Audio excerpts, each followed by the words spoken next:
दोस्तों, तो अभी मैं आप सबको एक भजन गीत सुनाने जा रही हूँ।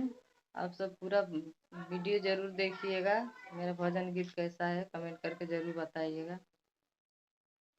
सोने के थाली में जेवाना परसलो रामा, सोने के थाली में जेवाना परसलो रामा, जेवनान जेवा उतरी गई न पार, होई परवे से झलकेला हरि के रुमाली, होई परवे से झलकेला झझरे गेड़ुआवा में पानिया भरवलो रामा, पनिया न पिए उतरी गई न पार, होई परवे से झलकेला